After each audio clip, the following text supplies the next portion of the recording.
Good evening, everybody. It's a cold day, and I almost got late because of traffic. I almost didn't make it to come and talk today, but we're sorry we're a little bit late, but here we are, ready to talk again about the issues that every woman should actually know. So we are again talking from the platform of She Chooses to Live initiative. And there is my tech guy on my left here who works for the same organization. And she is the one that puts me on camera and out and makes sure that you get to hear what we are saying. She Chooses to Live is an initiative that would want every person to have enough knowledge to be able to make choices so that as they live their lives in whichever dimension, especially matters reproduction, then they are able to make the right choices because they actually do know what it is. Now, my name is Dr. Jane Wakahe. I'm a practicing gynecologist, obstetrician, and for many years. But I also took on another role of public health. And with that, we thought we would start this She Chooses to Live initiative to mainly educate women on matters reproductive. Not just women, men also, because men are very involved in women's health. But it's the women who carry babies. So today we are talking about healthy eating in pregnancy. You see, those are women who carry babies, they're the ones who eat either goodly or badly in pregnancy. So that's what we are going to tackle today. There was a question before, or we tackle it after, or what? I don't. Did you read it somewhere? Okay, we'll look at it at the end. Okay. And tackle it at the end. I think there was a question. So we are talking about healthy eating in pregnancy, and the first question is, why should you eat? Eating, you eat because you eat to live. You must eat. But when you are pregnant, there's a difference between just eating and eating healthy. So why should you eat healthy? There are very many benefits to you and to the baby when you eat healthy. To the mother, then she avoids things like diabetes, she avoids things like anemia, she avoids excessive fatigue, she is able to function mentally well. We talked the other day about how forgetful pregnant people are. If one eats well, then they are able to function, their brains are able to function a bit better. She is likely to avoid constipation. She is also likely to avoid morning sickness. My tech was disturbing me there. That was the reason.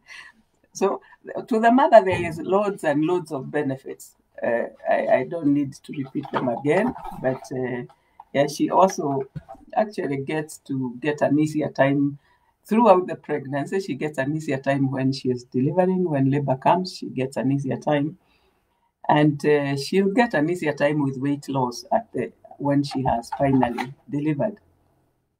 Now, we are I always tell women that they are containers for the baby, so I'm going to concentrate more on the baby than the mother, although she also needs to be healthy to be able to carry a healthy baby.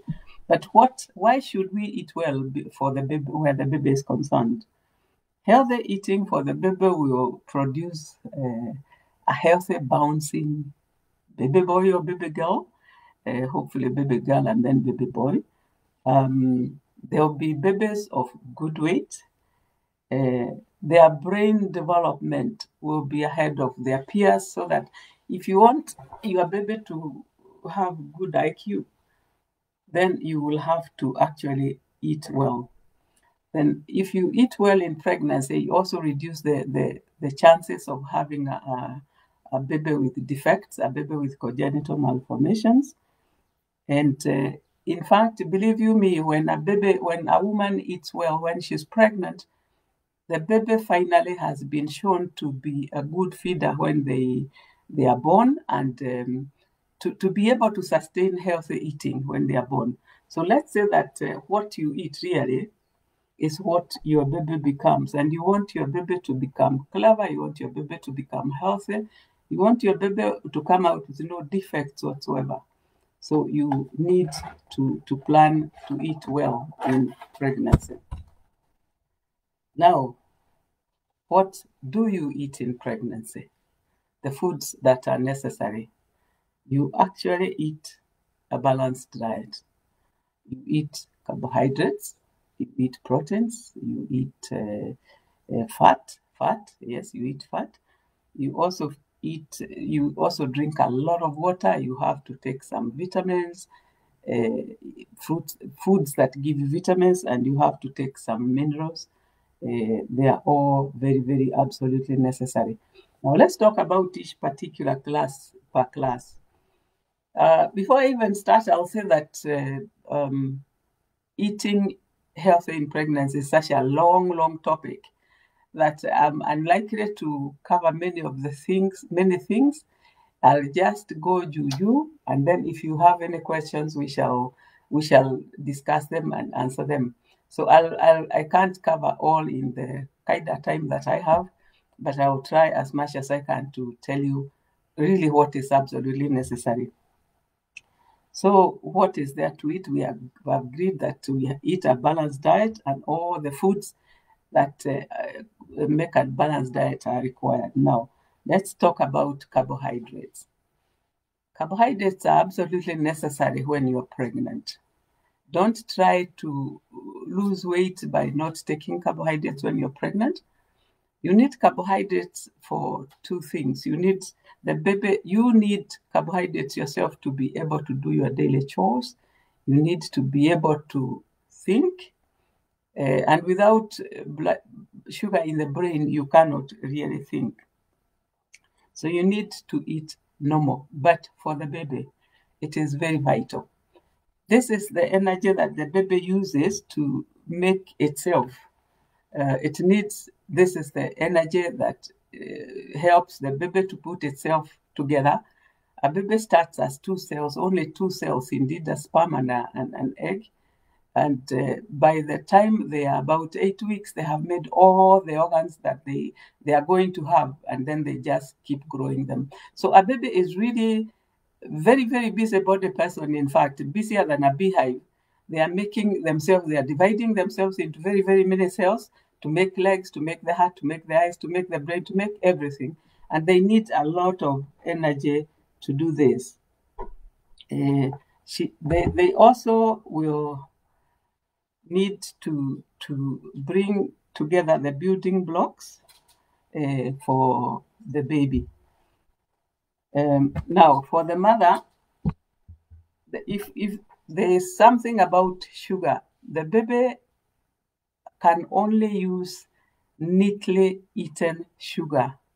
It cannot use sugar that has been stored somewhere. If you are hungry, you can break sugar we call glycogen from muscles and from fat and make it into something you can use. But for the baby, they only use glucose, straight glucose that has been eaten before storage. So the baby needs that they get that particular carbohydrate. They also need the energy, not only energy to build themselves, but they also need to have energy to be able to move.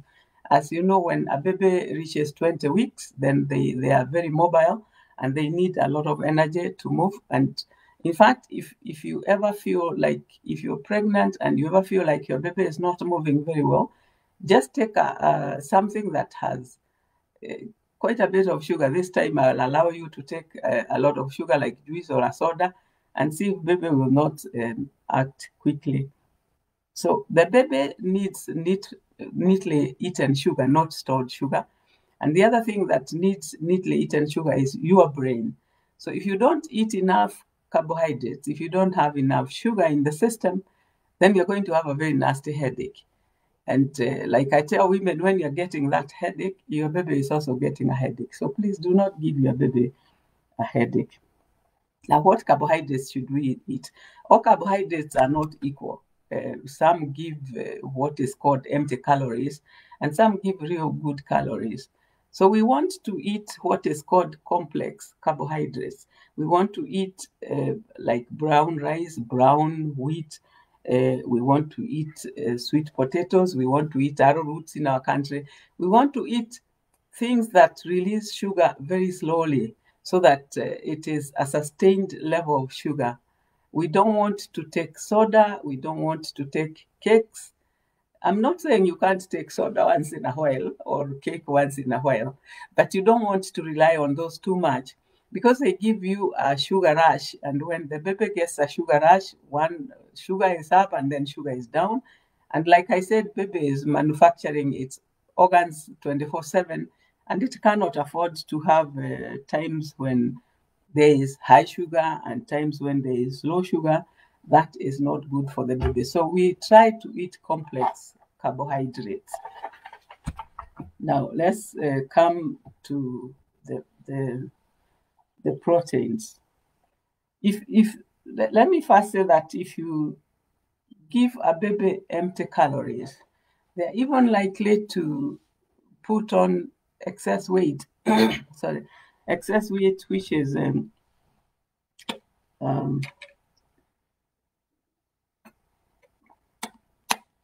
not healthy. Sorry about that.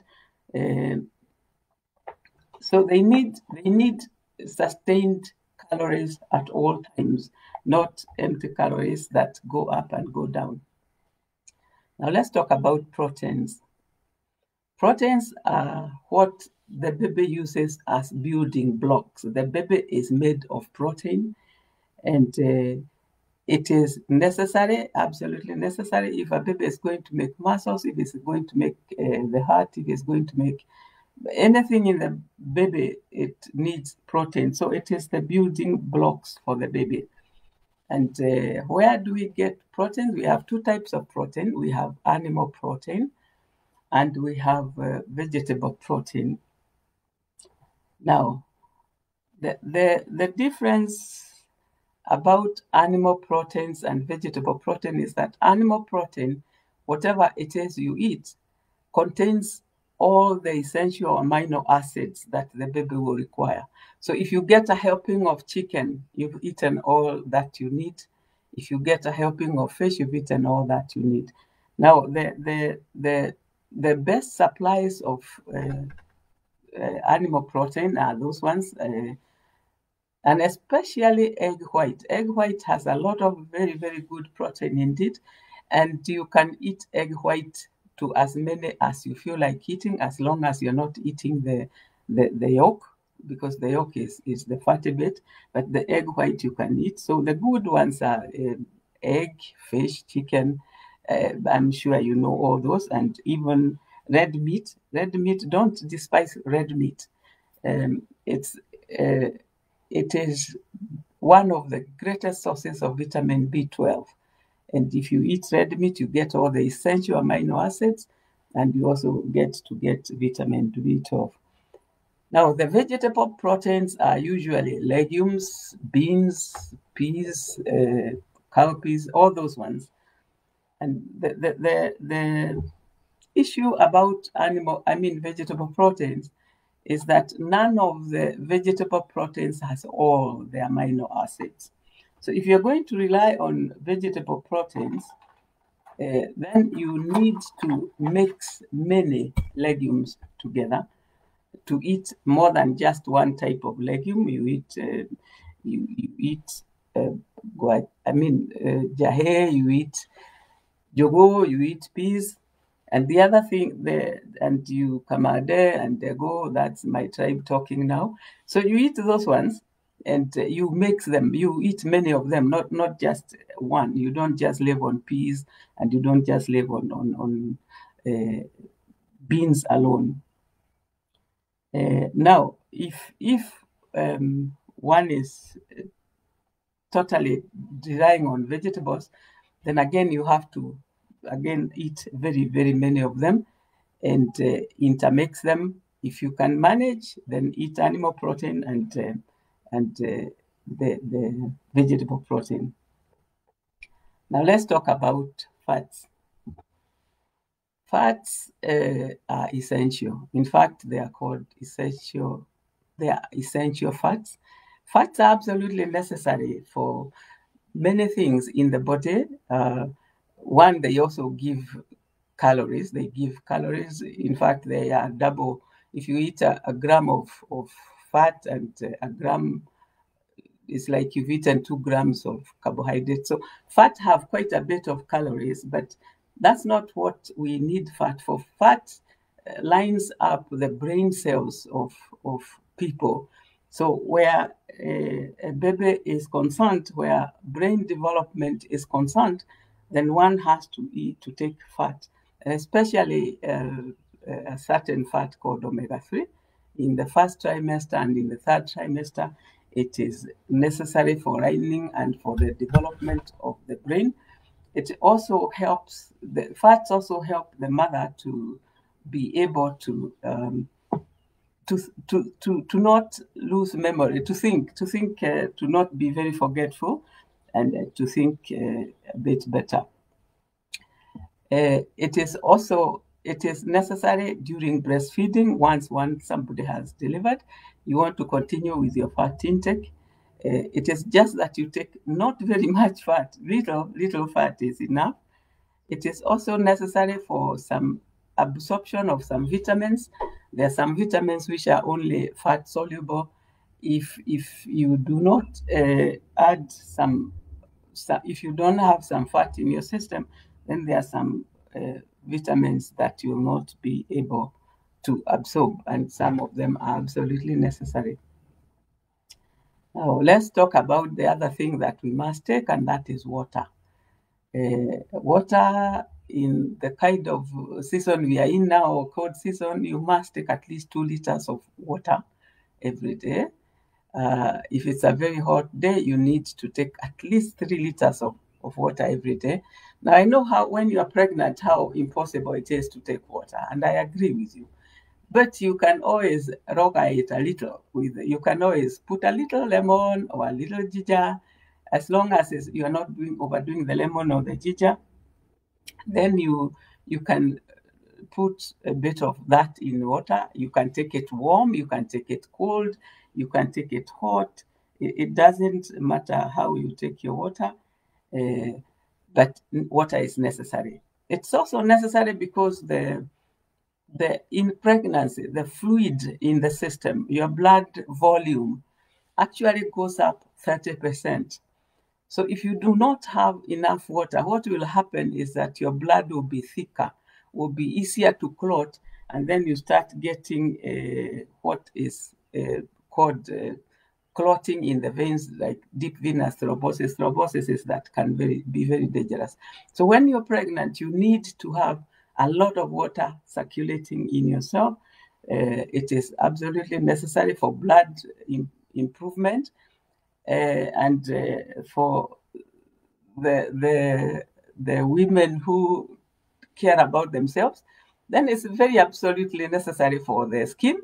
It will help you to keep your skin toned, and water will help you to not have stretch marks in the abdomen, because what happens is if the skin gets a bit dry, then the skin stops being very elastic and it will break itself inside, and you get stretch marks in pregnancy, which you do not want to get.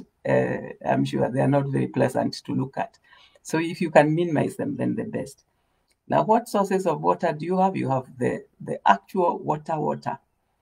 The way to drink the water is to sip water the whole day, literally. I mean, keep sipping water as long as you're awake. Sip a little. It is not very wise to take water with a meal, immediately with a meal, because what happens is that the water will dilute the acid that is supposed to digest the food, and you may be starting to get a bit of heartburn or a bit of heartburn, acidity. and indigestion. So you want to take your water throughout the day and regularly so that you keep hydrated the whole day.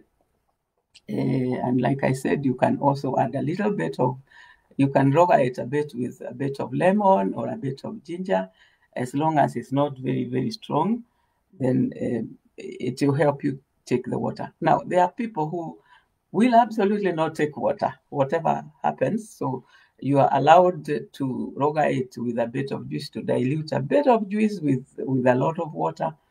You are also allowed to take fruits that are water full, like things like watermelon. You can get your water source from watermelons, from things like leafy lettuce, those ones. So you are allowed to take water, to take liquids, not necessarily absolutely plain water if you cannot stand plain water, but you can have liquids from those fruits and from some juices, some fruit juices.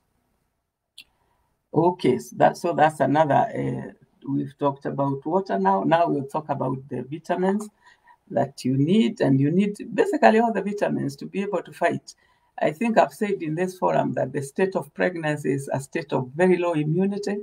Your immunity is, the immunity of a pregnant woman is taken down so that she's not able to fight her baby, who is a foreign thing to her system. And if she fights it, then she'll miscarry. So the immunity is down. So pregnant women need as much help as possible to be able to sustain their fighting capacity.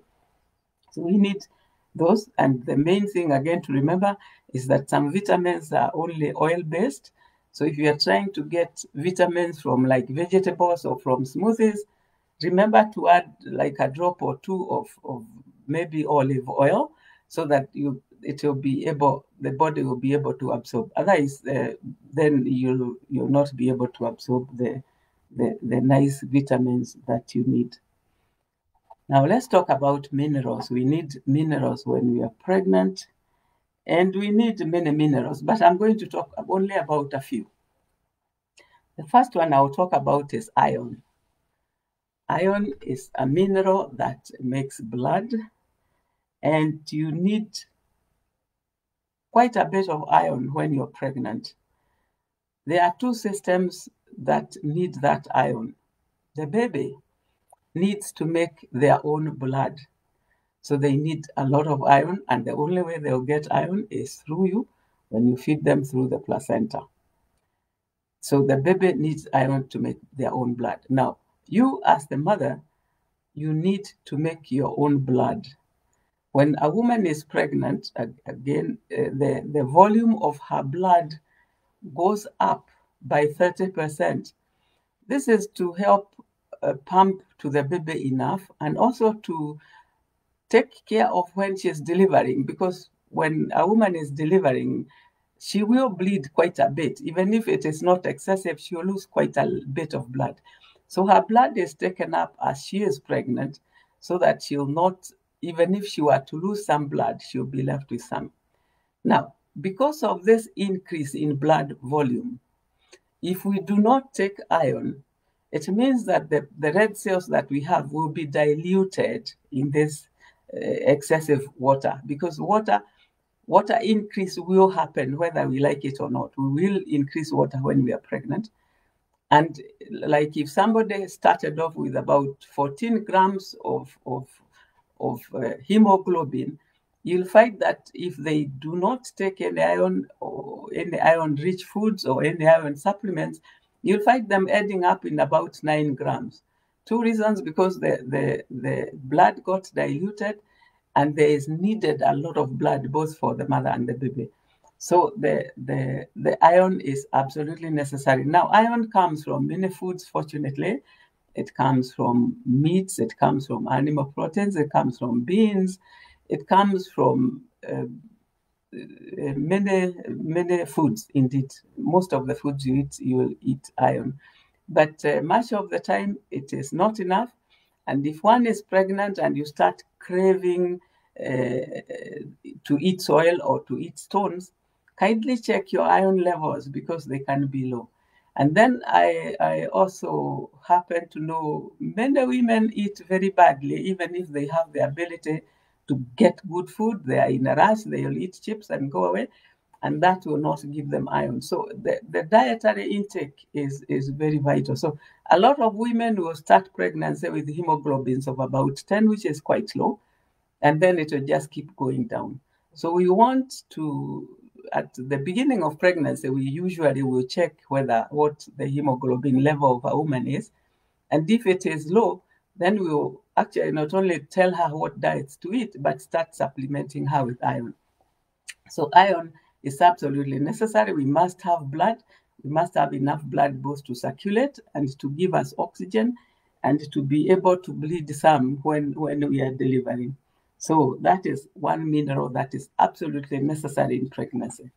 The second mineral that is absolutely necessary in pregnancy is calcium.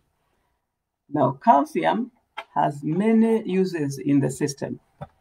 It's what is used to make bones. It is what is used to make teeth. And it is it is absolutely necessary. Sorry, today I haven't drank a lot of water. I've been so busy and there was a jam. So you'll see me drinking a lot of water and going dry when I'm here. And because I'm above 60, I need absolutely astronomical amounts of water. Anyway, we were back to calcium. Calcium makes bones, it makes muscle, it makes blood clotting. It helps with blood clotting, and it helps with the blood system as a whole. If you are pregnant and you find yourself having bleeding gums, you're brushing your teeth and your gums are bleeding, kindly find out if your calcium is low, because sometimes low calcium levels lead to gum bleeding. So it's necessary to have calcium. If you do not take enough calcium in your food, the baby will try very hard to get calcium because they have to make bones anyway. They have to have real bones. So they steal calcium from your teeth, and they steal calcium from your bones, your long bones, your hip bones, so that in future, your bones are very weakened because a baby had to make bones and you refused to give it enough calcium, so it had to take from you.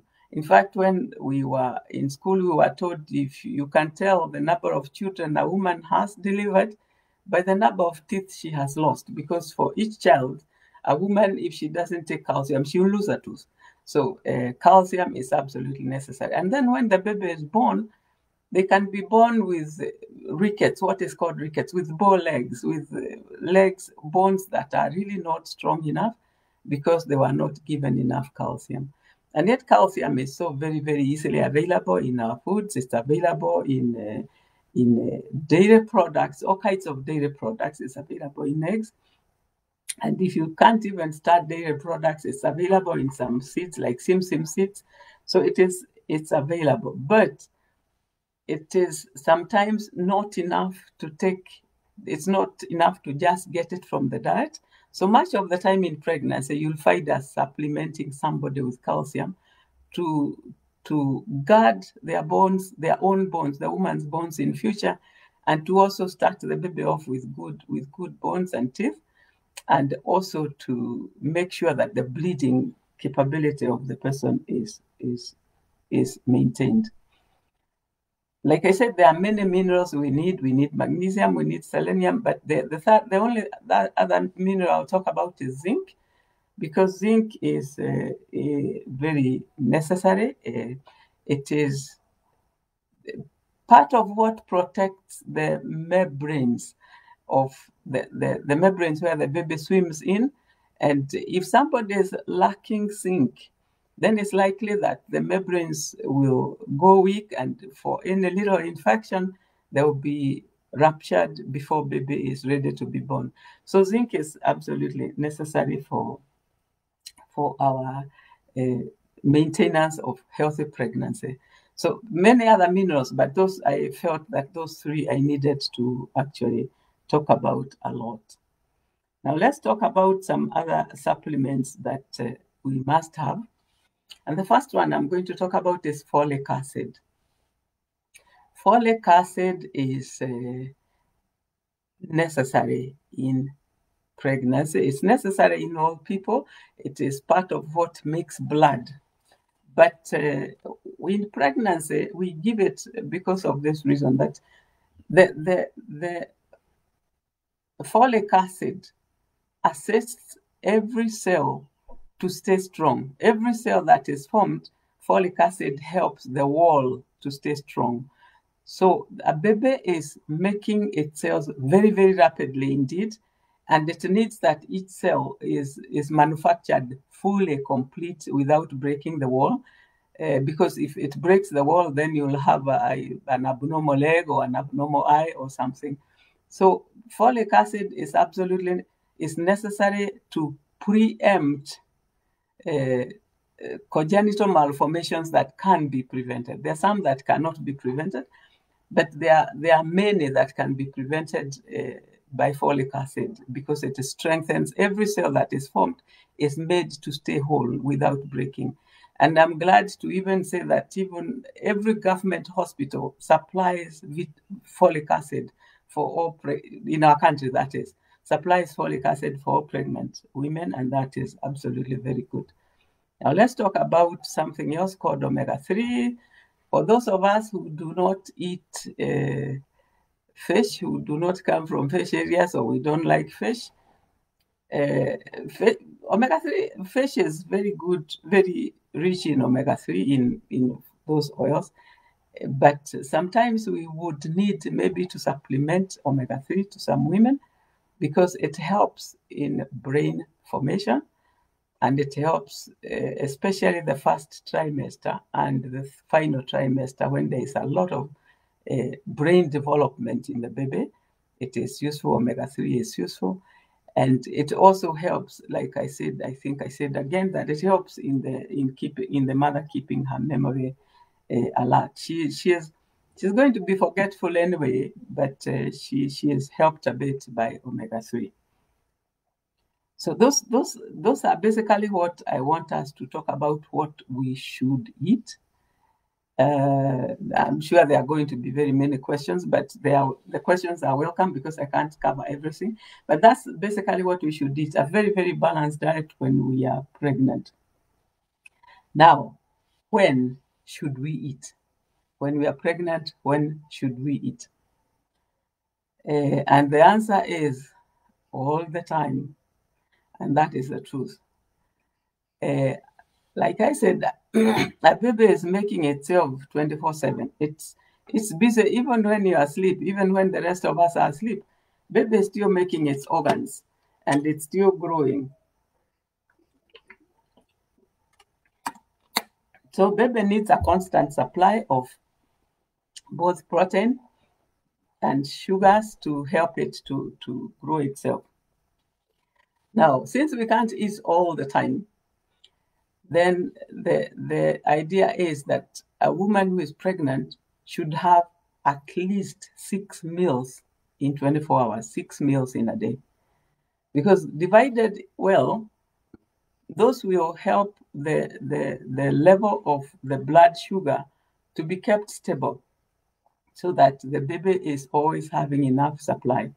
So one needs to, if you can wake up very early, you can eat as early as you can, and then you have permission to keep a few nuts and a few healthy snacks by your bedside, so that whenever you wake up, you can bite a banana, you can eat some nuts, whenever. So let's talk about, we take breakfast, then some time later we take a snack, then we take lunch, then at 4 we take a snack, then we take dinner, and in the night we take as many snacks as we can stand.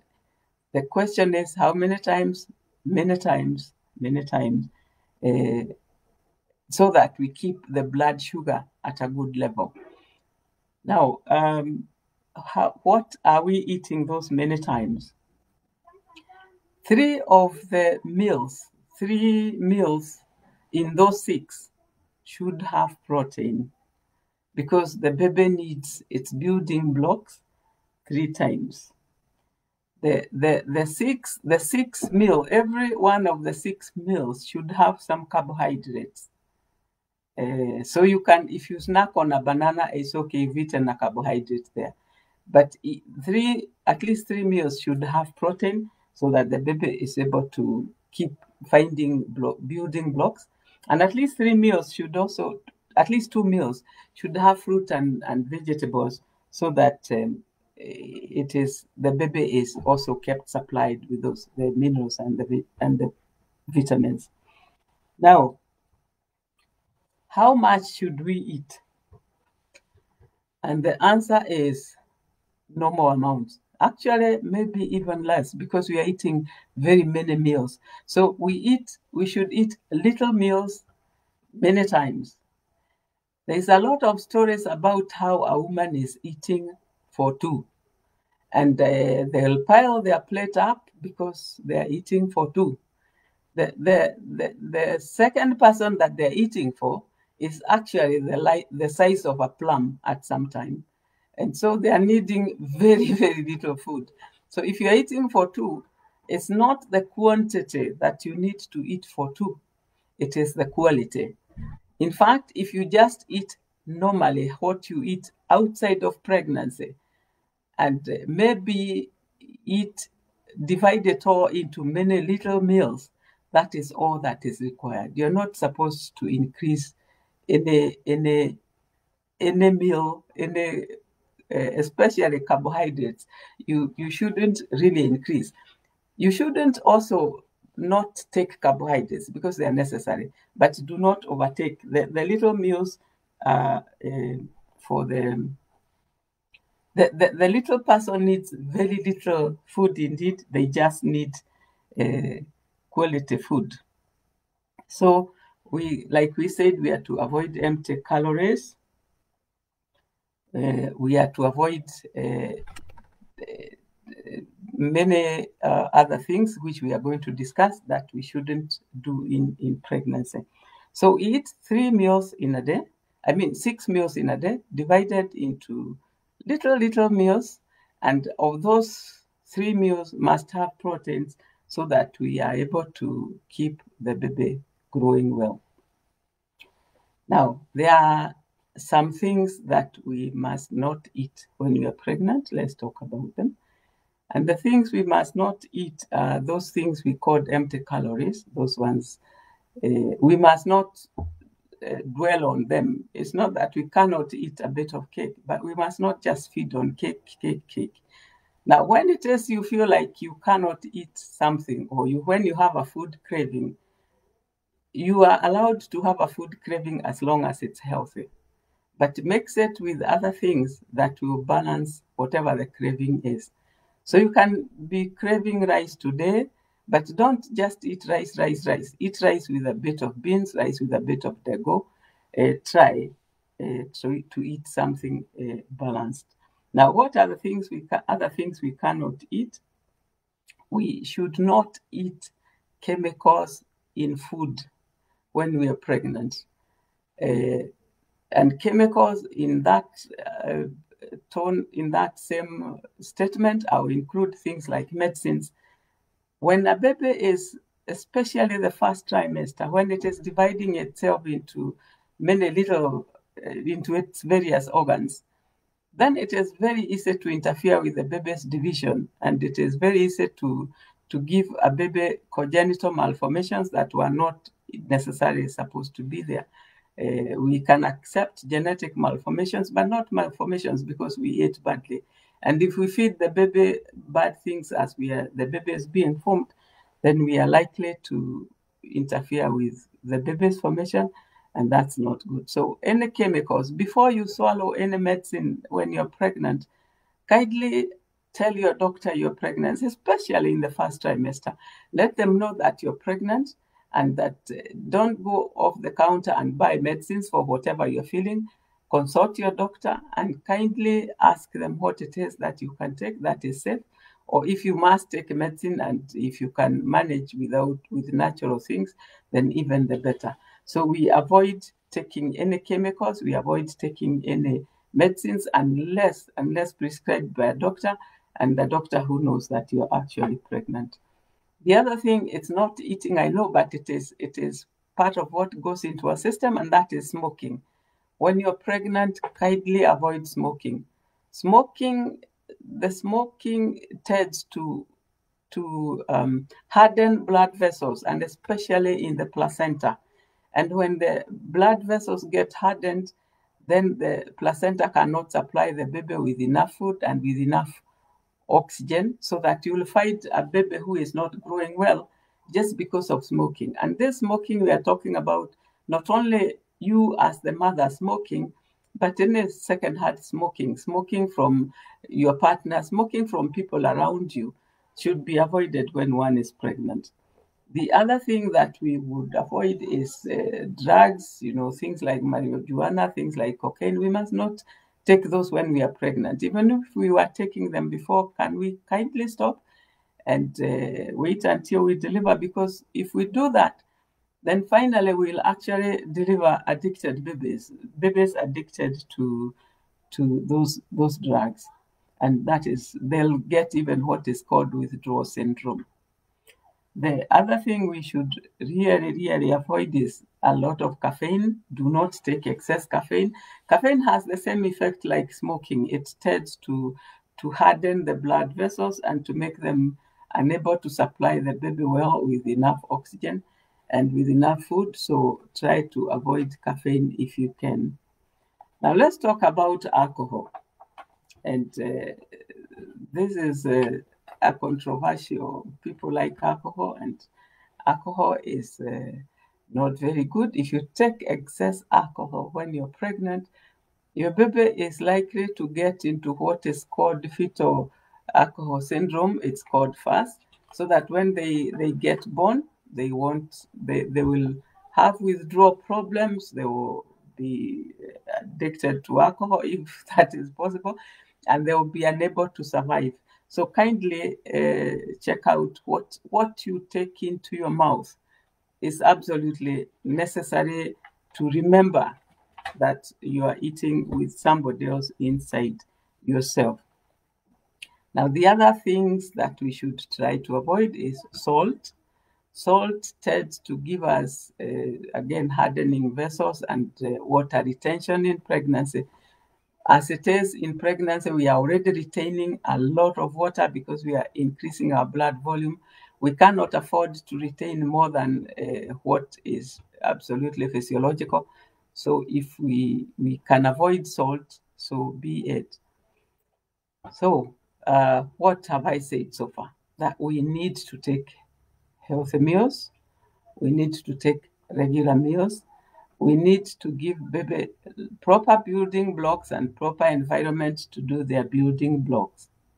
So some things I would like to end up with, some statements I'd like to end up with before I take questions, is one, that when you are pregnant, before you open your mouth to put that something inside it, if it's not air, as long as it's liquid and as long as it's solid, before you open your mouth to take it in, remember that there is somebody you're hosting inside you, that they are going to be affected as much.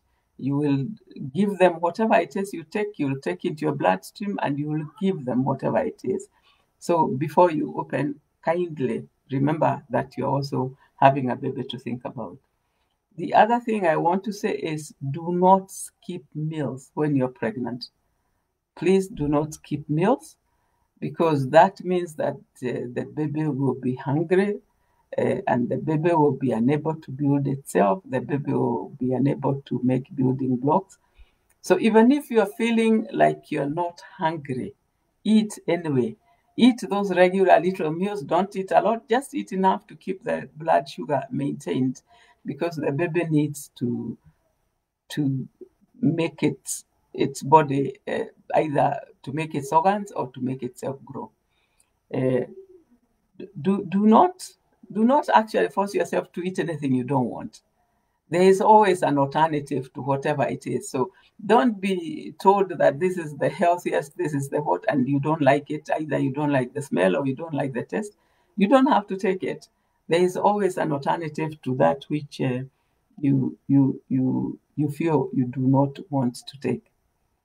Now, if you are a total vegetarian, the people who do not absolutely eat animal foods, animal products, then you will need to be given a supplement of vitamin B12 because vitamin B12 is only found in animal food and it is very necessary for blood formation, it's very necessary for cell formation, it's very necessary for many things. And we cannot be able to do with vitamin B12. So even those people who feel like they are taking enough, it wouldn't harm to take some supplements. So if you are you can discuss with your doctor what supplements they should give you so that you grow up a healthy baby and a healthy mother. Now, once you deliver, you will need to actually eat. And again, I hear people say that they are eating for two when they deliver, which is not true. In fact, when you deliver, you are eating for one. The only thing you are doing for two is drinking for two. So what you need when you after delivery is a lot of liquid, a lot of healthy liquid, not food, because now the carbohydrate is only needed to be able to for you to manufacture the milk, and the baby is not really needing that carbohydrate so much more. So when you deliver, so as to be able to lose your weight, eat uh, reasonably, not much, but drink a lot because that's what will keep the baby sustained. I think I've talked a lot about eating. Like I said, we cannot complete this topic. It's a very big topic when to eat. Um, Final tip is that you shouldn't, if you ever can, don't go for more than about 6 to 8 hours without a meal, because then the sugar will go down and the baby will start missing food. So in the middle of the night when you wake up to go susu, bite something. It is allowed to keep something by your bedside as long as it's a healthy snack. You are allowed to keep it and to bite it at any time. And with that, if we do that, if we eat well, then we are going to get bouncing babies and we shall make enough milk. And when we deliver, we shall be able to lose weight and go back to our bouncing own selves with bouncing babies. Now I'll call my tech guy to see what it is that if there are any questions.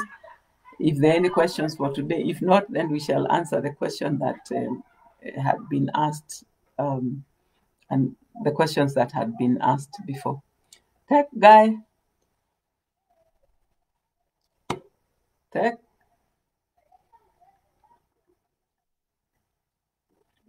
Mm,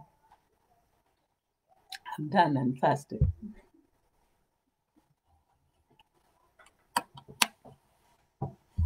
Are there any questions for today?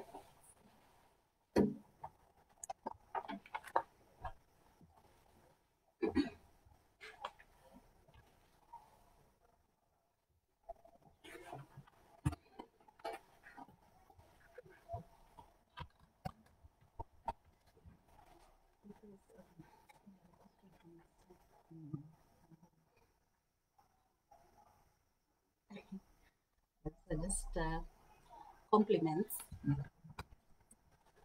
So there's hello, there's tuned. This is very insightful information. Thanks, Daktari. Tuned nakupenda bure doc.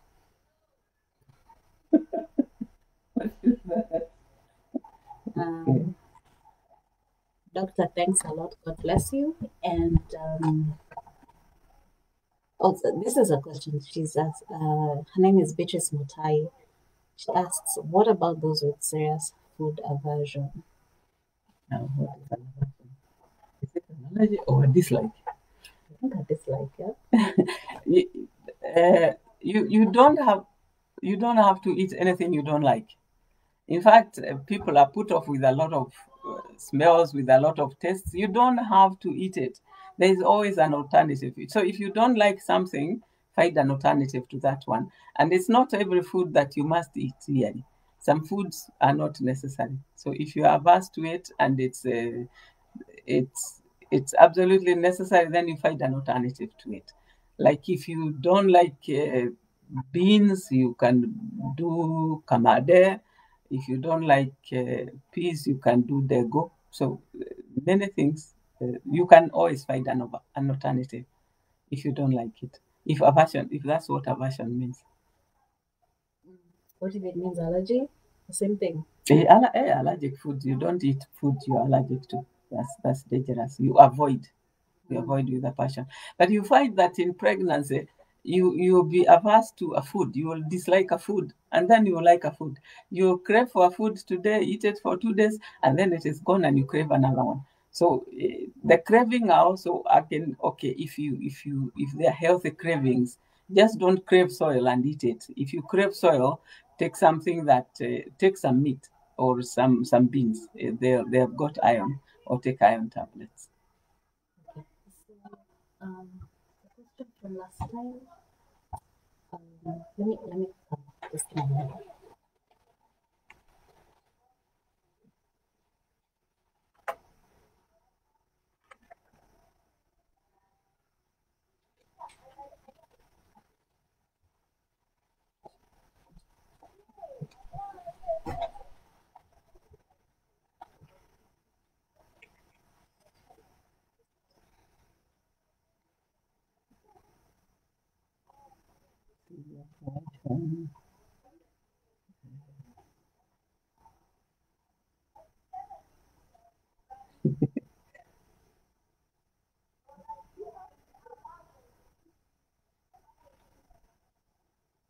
Yeah, there was a question. Oh, wait. Sorry.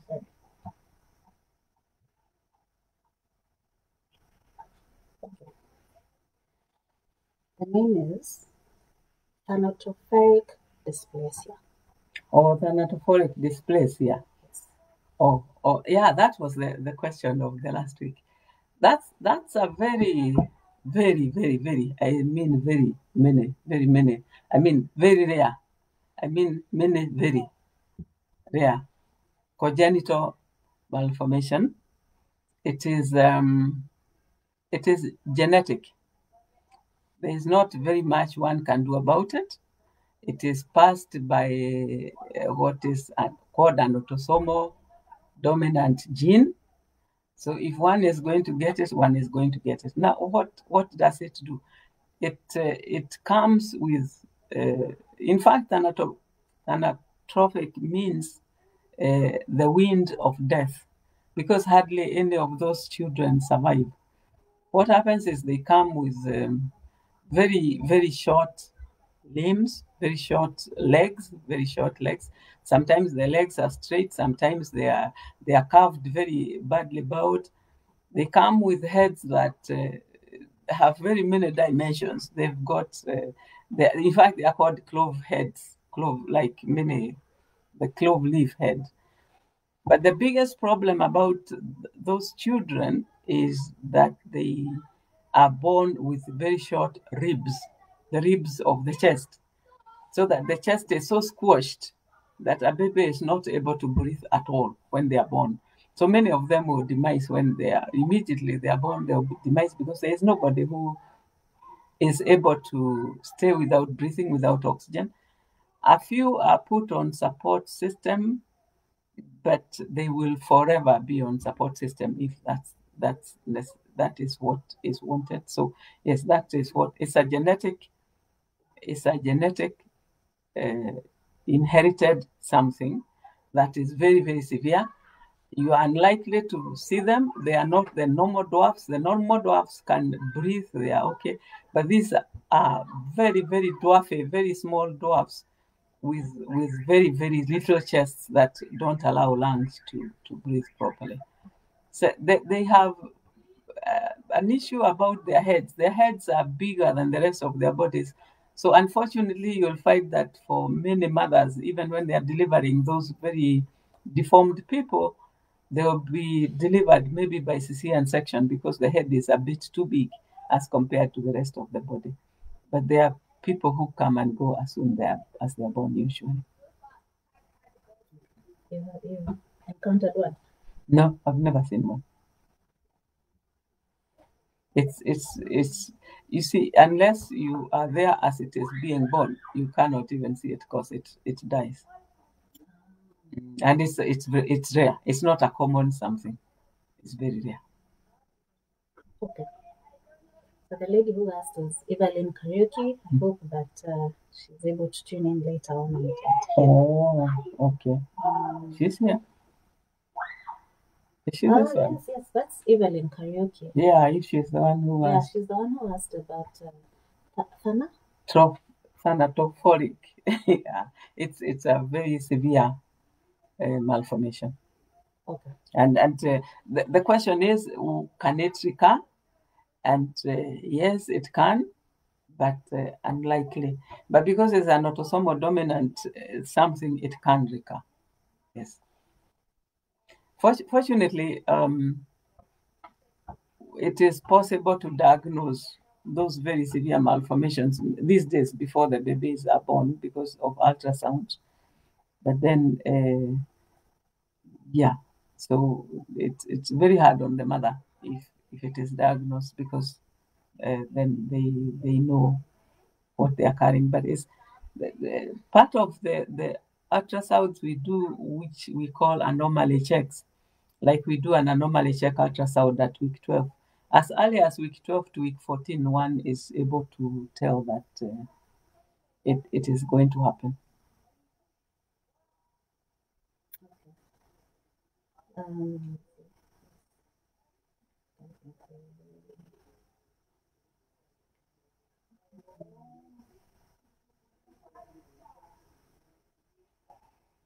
I think that's it.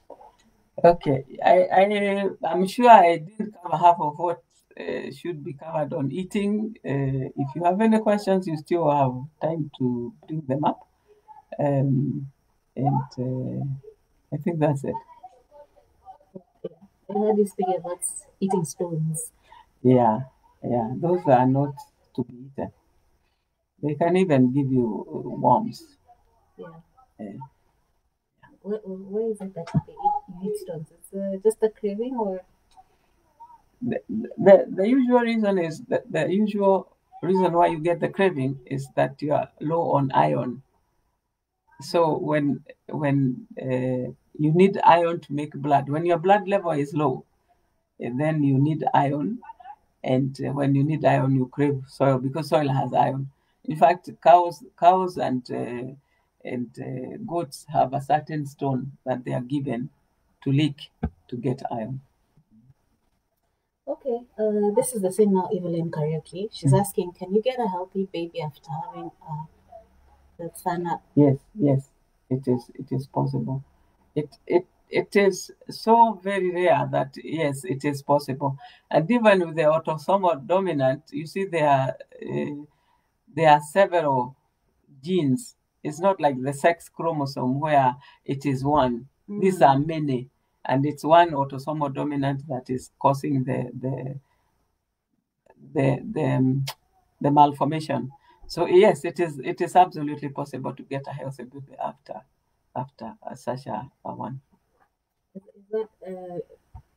it as a result of the father or the mother, or Both. It's because it's an autosomal.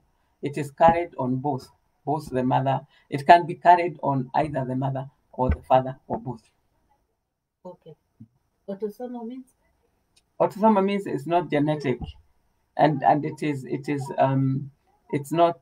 strong, not recessive. It is strong. So if it strikes, it strikes.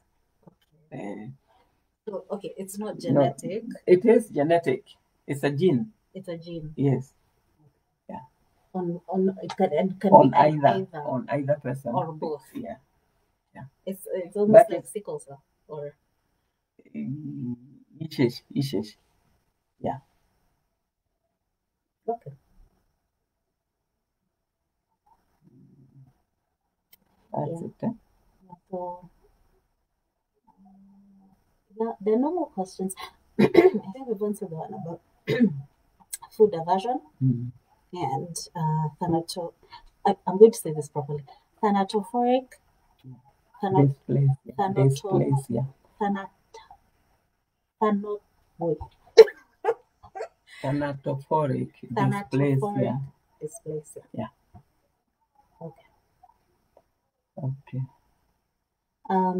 So this is the same Evelyn Karaoke. And she says, thanks a lot. My baby had that condition. Exactly what you have said. You know, that's one baby in. There have been documented maybe about 200 babies in the whole world. Yeah. I think I'm sure there are many more because some are born where it is not possible to really diagnose them, but it's very, very few in the entire world. This Evelyn I would like to meet. I'm wondering. Anyway, yeah, I think you should meet her.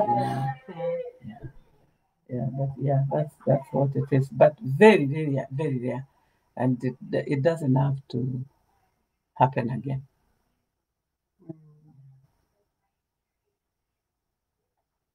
There are very few documented, maybe maximum 500 in the whole world that have actually been diagnosed. But there's a lot of after they are born now. There's a lot of genetic investigations to confirm that it's truly that. Yeah. Okay. Yeah, I think if Evelyn, you can come and see Daktari. For a chat. Yeah. She's at the Nairobi Hospital Doctors Plaza. So yeah. I think it would be nice if you saw Daktari. Yeah. And thank you so much for sharing your story. We really appreciate that. Thank you. Thank you. And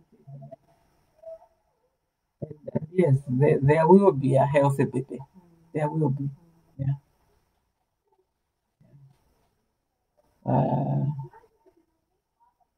She says here, please do kindly.